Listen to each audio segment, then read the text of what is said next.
Hi, my name is Bailey. I love to knit and I've been knitting for over 10 years now. I wanted to make a couple videos just to help people get started because I know that learning to knit is really frustrating, especially for me. I'm a visual learner, so I really need to, it helps me to see it. So I definitely wanted to make this to kind of hopefully make it a little easier for people who are trying to get started. So today I have the Lion Brand Wool Ease yarn in shade green. And then I also have the size 11 knitting needles. And let me see. Yeah, so size 11 knitting needles here.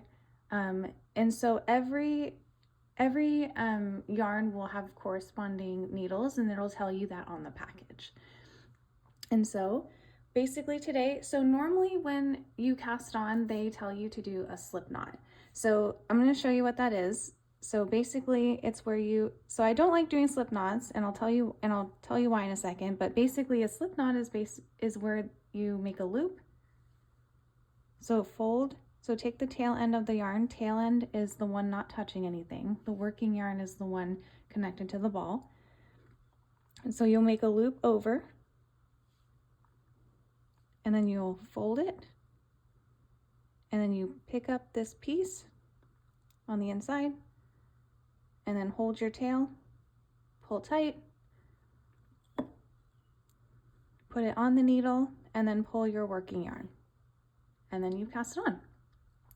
Now I don't like doing this just because this little knot here, I just feel like it kind of makes the work not look so pretty at the end, like because you'll have like a little knot in the corner. So what I like to do is I like to just make this little slingshot. So essentially what you'll do is, so anytime you cast on, you have to pull as much of the yarn. It's kind of guesswork at the beginning, but eventually you'll be able to gauge kind of how much by what it's asking. So I'm just gonna cast on 10, right? So I'm gonna pull as much of the tail as I think that I'm gonna need to cast on 10 stitches. So I'm just gonna be generous, and I'm gonna pull it so this long. Okay, and so my tail is way over here. And so what I'm gonna do is, so my tail is, with my tail in front, I'm going to pinch, so I hold my hand out like this, so, and then I'm going to pinch the tail yarn between my first and middle fingers. I'm going to wrap the working yarn that's connected to the ball around my thumb, and I'm going to meet the two yarn pieces and hold them together with these 3 fingers. So again, my tail, the one that's not connected to the ball of yarn, I'm going to pinch it between my first and middle fingers. Then I'm going to wrap the working yarn around my thumb, and then underneath where the working yarn and the tail meet, I'm going to pinch them together with these 3 fingers. And then what I'll do is I'll take my needle, and then I'll stick it through the slingshot, or the little triangle, because you'll see once you have it together, it forms this little triangle here. So I'm going to take it through the triangle, pinch it with my finger to give it stability, and then I'll slip, so where it's wrapped around my thumb, so I'm going to basically pull it back like this. So pull the slingshot back, and then I'll wrap it under my thumb, and I'll kind of angle my hand this way so you can see. So there's 2 pieces of yarn around my thumb here.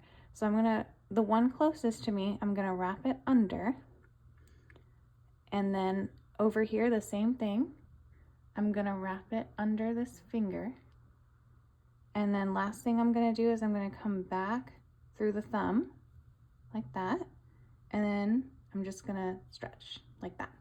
So you'll tighten it around the needle. So now I have casted on 2. So when you do this little slingshot method, the first time you'll cast on 2. Now for the rest of, every time I do this from now on, I'm only casting on 1. So I can show you again. So now again, so what I'm gonna do is so I have my tail over here and the working yarn over here. And when you first get started, you might have to just kind of hold them like that just to keep them separated. But what I'll do is, again, I'm gonna hold my hand like this. I'm gonna pinch, and then I'm gonna go like this, right? So I'm going to pinch, and then this time, since it's connected to the needle, I'll need to help myself a little bit.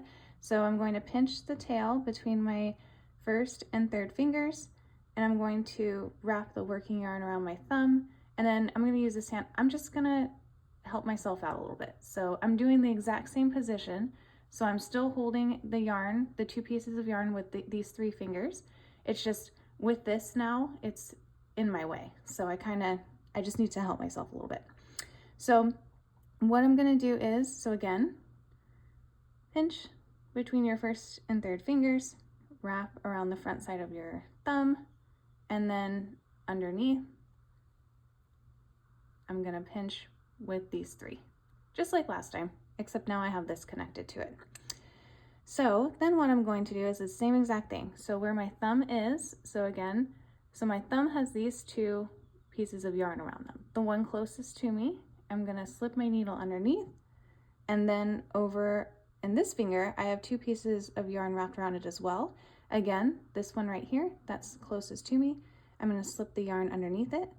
And then last but not least, I'm going back through the thumb and pulling. And now I have 3. So again, so now I'm not going to drop it. So the faster you get at this, you won't have to keep dropping it every single time to keep track of it. So essentially, I'm going to hold on to it. So I'm still holding these 3 fingers, so I'm not going to lose my position here. So again, the thumb, I'm going to show you again. So slip under the one that's closest. Same over here, slip under the one that's closest. And then lastly, I'm going to go right back through the thumb the same way that I came. So again, I'm just going to keep my thumb. So underneath the one that's closest, underneath the one that's closest, and then tighten. So now I have, and then you just count. So if you ever lose track, which again, if you're using thinner yarn, you'll have a lot more stitches. So you just count 1, 2, 3, 4, 5. So I said I was going to do 10, so I'll just do it. So again, under the one that's closest, under the one that's closest, and tighten. So that's 6. And I'll show you, so eventually you'll get, the more you do this, the faster you get. So eventually, so I'm just going to, sorry, hang on 1 second. So there's 7, 8, 9, 10. And there we go. So that's how you cast on. So I now have 1, 2, 3, 4, 5, 6, 7, 8, 9, 10 stitches casted on. And so now I'm ready to start my work and the rest of the pattern. But yeah, thanks for watching, you guys. I really hope that this helps kind of clear up the mud that is learning how to knit. But yeah, my name is Bailey again, and I'm glad I could help. Please let me know if you have any questions.